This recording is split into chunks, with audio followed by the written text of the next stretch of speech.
குற்றக்குடை நேயர்களுக்கு சுப்பிரமணியனின் அன்பு வணக்கம். சென்னையிலே முதலாக திமுகவின் சார்பாக மேயரை கொண்டு வந்த பெருமை புரட்சி நடிகர் எம்ஜிஆர் அவர்களை சேரும். ஏனென்றால் அன்றைக்கு அவர் புரட்சி நடிகராகத்தான் இருந்தார். ஏன் என்று சொன்னால் அது சம்பந்தமாக இப்போது இந்த ஒரு காணொலியை பார்ப்போம்.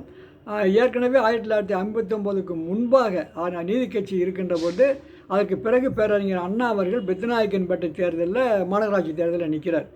ஆனால் அந்த தேர்தலில் வெற்றி வாய்ப்பு இழந்து விடுகிறார். பிறகு திமுக அதிகமாக இங்கே நிற்கவில்லை. பிறகு 1959க்கு முன்னாடி நடந்த ஒரு மாநகராட்சி தேர்தலில் 2 திமுகவிலிருந்து 100 உறுப்பினர்கள் உள்ள அந்த இடத்துல 2 பேர் தான் திமுகவிலேருந்து இருக்காங்க. ஒன்று வி முனுசாமி, இன்னொன்று என் ஜீவரத்னம் அப்படிங்கிற 2 பேரும் அங்கே திமுகவின் சார்பாக உறுப்பினராக இருக்காங்க. அப்போ 1959 மாநகராட்சி தேர்தல் மீண்டும் அறிவிக்கப்படுகிறது. அந்த தேர்தலில் திமுகவின் சார்பாக பெரும்பான்மையானவர்களை இங்கே நிறுத்தணும், இந்த சென்னை மாநகராட்சியை நாம் கைப்பற்ற வேண்டும் அப்படின்னு சொல்லி ஈவிகே சம்பத்து, கலைஞர், செழியன் போன்றவர்கள்லாம் நிறையா பேர் அண்ணாட்ட வந்து சொல்கிறாங்க. அண்ணாவுக்கு கொஞ்சம் மனசு இது இல்லைன்னா சரி எல்லாம் இவங்களெல்லாம் வற்புறுத்ததில் சரி எல்லா பதுக்கும் போட்டி போடுங்கன்னு சொல்லி அங்கே 100 பேரை அறிவிக்கிறாங்க. அப்போ கூட்டணியாக வந்து முஸ்லீம் லீக்கு மட்டும் கூட்டணியாக வச்சுக்கிறாங்க. அவங்களுக்கு சில தொகுதிகள் போக மீதி தொகுதிகளெல்லாம் திமுக அங்கே போட்டியிடுகிறது. அதில் 100 தொகுதி அந்த மாநகராட்சி இதில் 45 இடங்களில் திமுக வெற்றி பெற்று விடுகிறது. காங்கிரஸ் வந்து 37 தொகுதியில் அங்கே ஜெயிச்சிருது. கம்யூனிஸ்ட் 2 தொகுதி ஒன்றாக இருந்த கம்யூனிஸ்ட், அப்போ ஒன்றாத்தே இருந்தது 2 கம்யூனிஸ்ட்டு. சோசலிஸ்ட் கட்சின்னு ஒன்று இருந்தது. இப்போ சோசலிஸ்ட்டு பிரஜா சோசலிஸ்ட்லேருந்து உடஞ்சதுனால பிரஜா சோசலிஸ்ட் ஆச்சு. மதுரையில் கூட அப்போ சோசலிஸ்ட் கட்சியில் பிரஜா சோசலிஸ்ட்லேருந்து மேயர் முத்து இருக்கின்ற பொழுது இப்போ ஒரு உறுப்பினர் இங்கே அந்த மாநகராட்சி மன்ற உறுப்பினராக இருந்தார். அதுபோல் சென்னையில் அப்போ தமிழ்நாடு முழுவதும் கொஞ்சம் அவங்க இருந்தாங்க. சென்னையிலையும் அந்த மாதிரி ஒரு 2 பேர் அங்கே வந்துடுறாங்க. பிரஜா சோசலிஸ்ட்டில் இருந்து சோசலிஸ்ட்லேருந்து ஒருத்தர். இது போக சுயேட்சையாக 13 பேர் அங்கே தேர்ந்தெடுக்கப்படுகிறார்கள். இந்த பேர் மொத்தம் பார்த்தோம்னா தனிப்பெரிய மெஜாரிட்டியாக திமுக 45 இடங்களில் வந்துடுது. ஆனாலும் அங்கே மேயராக போட்டியிட்டால் ஒருவேளை அங்கே போட்டியிட்டு வந்துட்டோம்னா மற்றவங்கெல்லாம் ஒன்று சேர்ந்து எதிர்த்து ஏதாவது ஒரு நம்பிக்கையில்லா தீர்மானம் கொண்டு வந்து வாக்களிக்கிறாங்கன்னு சொன்னால் அங்கே இந்த மேயரை கீழே கவிழ்ந்து விடுவார் என்று சொல்லி கட்சிக்கு முதலாக மேயராக கொண்டு வந்து வச்சுக்கிட்டு இப்படி ஒரு சூழ்நிலை ஏற்பட்டால் நாளைக்கு தமிழ்நாட்டில் ஆளுங்கட்சியாக வரப்போகிறோம், அதுக்கு வளர்ச்சிக்கு தடையாக இருக்கும் அப்படின்னு சொல்லி அண்ணா வேண்டான்னு ஒரு முடிவு கொண்டார். இதை எங்கே அறிவிக்கிறார்னா திருவாரூரில் ஒரு கூட்டம் நடக்குது. அந்த கூட்டத்தில் அறிஞர் அண்ணா பேசுகின்ற பொழுது சென்னை மாநகராட்சியில் திமுக அதிக பெரும்பான்மை தனிப்பெரும்பான்மையில் வந்திருந்தால் கூட மேயர் தேர்தலில் நாங்கள் போட்டியிட விரும்பவில்லை அப்படின்னு அவர் சொல்லிடுறாரு.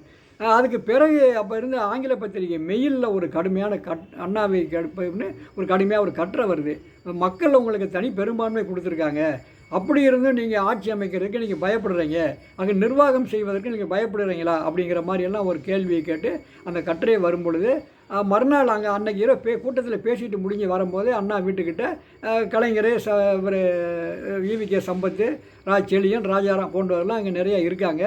முனுசாமி அவங்களையெல்லாம் கூப்பிட்டு அங்கே உட்காருக்காங்க. அண்ணா வந்தவுடனே அண்ணா இந்த மேயர் தேர்தலில் கண்டிப்பாக நம்ம போட்டிக்கிட்டே ஆகணும், நம்மகிட்ட 44 பேர் 45 பேர் இருக்காங்க, அதனால் வெற்றி பெற்றலாம் அப்படின்னு சொல்கிறாங்க. எப்படி அங்கே மீதி 13 அவங்க சுயேட்சையிலெல்லாம் சேர்க்கும் போது அவங்க தான் அதிகமாக இருக்காங்க, அதனால் எப்படின்னு யோசிக்கிறேன்னு சொன்னோடனே பிறகு அண்ணா ஒன்று யோசிக்கிறாரு. இந்த சுயேட்சைகள் 13 பேரையும் திமுகவுக்குள்ளே கொண்டு வந்துட்டால் நம்ம இன்னும் அதிகமான தனிப்பெரும்பான்மை ஆகிடலாம் அப்படின்னு சொன்ன உடனே அவருக்கு ஒரு யோசனை தோன்றுகிறது. இந்த சுயேட்சையை கட்சிக்குள்ளே கொண்டு வருவதற்கு யாரை பயன்படுத்துவது அப்படின்னு நினைக்கும் போது எம்ஜிஆர் அவருடைய நினைவுக்கு வருகிறார். உடனே அங்கே எல்லாரும் கிளம்புங்கன்னு சொல்லி பிறகு விபி ராமன் அவருடைய வழக்கறிஞர் விபி ராமன், திராவிட இயக்க பற்றாளர், அவருடைய வீட்டுக்கு வர்றாங்க.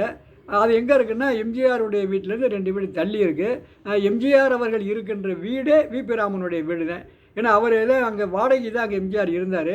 அப்போ அவர் பார்த்துட்டு ஏன்பா நீ வாடகையே கொடுத்துக்கிட்டு இருக்க, இப்போ வாழ்நாள்லாம் கொடுத்தேன்னா அந்த வீடை உனக்கு வீட்டை விட அதிகமான தொகை போயிடும், நீ அந்த வீட்டை வச்சுக்கோ, எவ்வளோ எப்பப்போ பணம் கிடைக்குதோ அப்போ எல்லாம் கொண்டாந்து என்கிட்ட கொடுத்துக்கோ, அதை நான் வரவு வச்சுக்கிறேன், இந்த வீட்டுக்கு ஒரு இவ்வளோ விலைன்னு போட்டு வச்சுருப்பேன், அதை நீங்கள் வந்து கொடுத்துக்கணும்னு சொல்லி அப்படித்தான் அந்த வீட்டை அவர் வாங்கினார். இன்றைக்கி தலைமை கழகமாக இருக்கின்ற அந்த வீட்டை எம்ஜிஆர் எவ்வளவு சிரமப்பட்டு தான் நடித்து சம்பாதித்த அந்த கொஞ்சமாக சேர்த்த பணத்தை இந்த விபி ராமனிடம் கொடுத்து தான் அந்த வீட்டை வாங்கினார், அங்கே தான் குடியிருந்தார்.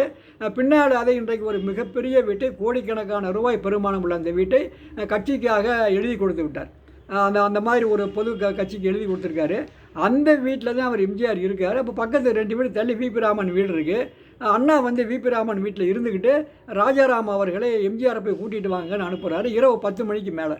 அப்போ அண்ணா வீட்டிலேருந்து கிளம்பும்போதே 10 மணி. அப்போ இப்போ 10 மணிக்கு மேலே கூப்பிடுறாங்க. எம்ஜிஆர் தூங்கிட்டார். அப்போ ராஜாராம் போய் அவரை அண்ணா அப்படின்னு எம்ஜிஆரை எழுப்புகிறார். என்ன ராஜாராம் இந்நேரம் வந்திருக்கீங்க அப்படிங்கும்போது, இல்லை அண்ணா பக்கத்தில் இருக்க அவர் கூப்பிட்றாருன்னு சொன்னோடனே அப்படியே அவர் எம்ஜிஆர் கிளம்பி இங்கே வர்றாரு. இங்கே வந்து அண்ணாவை பார்த்த உடனே, என்ன ராமச்சந்திரா, நாங்கள்லாம் இரவு நேரம் தூக்கம் இல்லாமல் முழிச்சுக்கிட்டு இருக்கோம், நீ தூங்கிட்ட, இங்கே மேயரை நம்ம கொண்டு வர வேண்டாமா அப்படின்னு சொல்கிறாரு. தேர்தலில் எல்லாம் கடுமையாக உழைச்சிங்க, ஆனால் இப்போ மேயரை கொண்டு வர வேண்டாமா அப்படின்னா என்னென்ன செய்கிறது சொல்லுங்கள் அப்படின்னோடனே, இந்த 13 சுயேட்சைகளும் திமுகவை ஆதரிக்க வேண்டும், அது ஒன்றானதே முடியும், நீ செய்ய அப்படின்னு சொல்கிறாங்க. சரி, ராஜாராமை மட்டும் என் கூட அனுப்புங்க, நான் அவரை அப்புறம் பார்த்துக்கிறேன்னு சொல்லிவிட்டு அவரை பின்னாடி நம்ம சட்டமன்ற உறுப்பினராகவும் அமைச்சராகவும் சபாநாயகராகவும் இருந்தவர் பின்னாடி ராஜாராம். அப்போ அவரை கூப்பிடுவாங்கன்னு அந்த நேரத்தில் அவர் கட்சியில் தான் இருக்கார், பொறுப்பில் இல்லை. அவரை வாங்கன்னு கூட கூப்பிட்டு போகிறாரு. அங்கே போய் யாரிடம் அணுக வேண்டும் என்று சொல்லி அதற்கான ஏற்பாடுகளை செய்து அந்த 13 சுயேட்சைகளையும் திமுகவுக்குள்ளே எம்ஜிஆர் கொண்டு வருகிறார். அப்படி கொண்டு வந்ததற்கு பிறகுதான் அங்கே ஆப்போ அரசு என்பவர் மேயராக வருகிறார். ஆக திமுகவினுடைய முதல் மேயராக சென்னையிலே வர வைப்பதற்கு முழு உதவி செய்தவர், அதற்கு காரணமாக இருந்தவர் அன்றைய புரட்சி நடிகர் எம்ஜிஆர் என்பதை நாம் இதன் மூலம் தெரிந்து கொள்வோம் என்று சொல்லி அடுத்த நிகழ்வை இன்னொரு நாள் பார்ப்போம். நன்றி, வணக்கம்.